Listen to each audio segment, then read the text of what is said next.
It's a quiet afternoon at the park.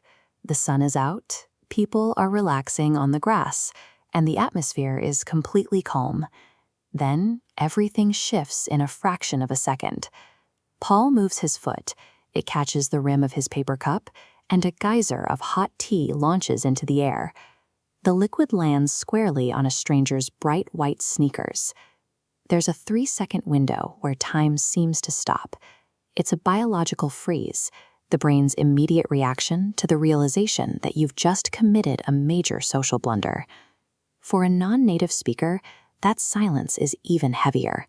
While your brain is trying to process the accident, it's also working overtime to find the specific English words needed to fix it. Getting through a moment like this effectively requires more than just a quick reflex. It requires having the right phrases ready before the accident even happens. Simply shouting "sorry" rarely does enough to address the situation when there's physical damage or a ruined pair of shoes involved.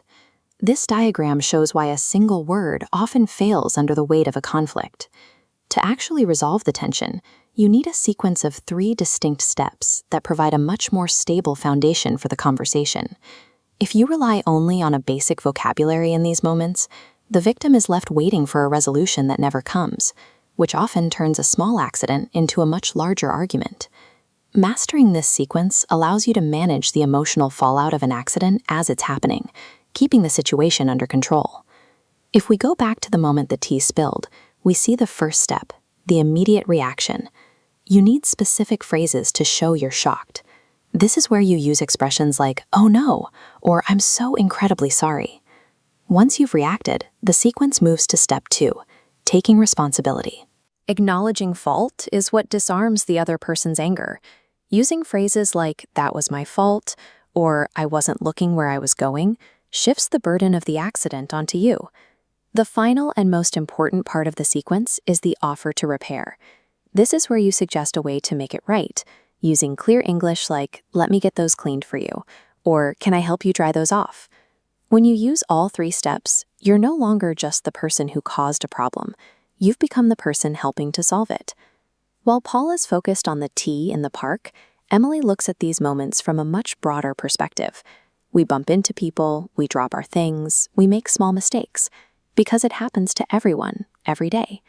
Emily's view is that these little disasters are a normal part of life, not a sign that you've done something wrong as a person. For anyone learning the language, it's important to separate the embarrassment of the mistake from the goal of communicating clearly.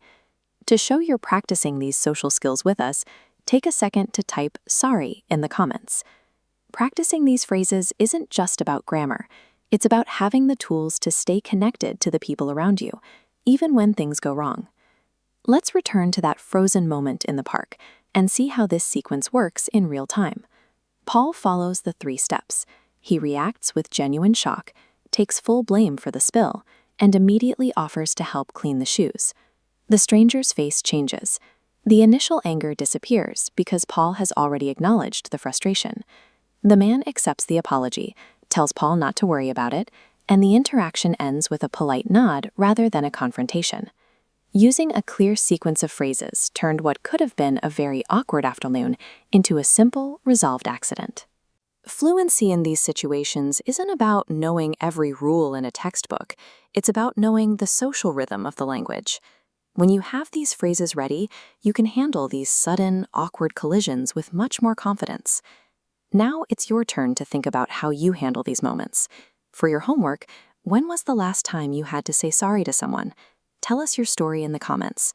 It's a great way to practice using the phrases we've talked about today.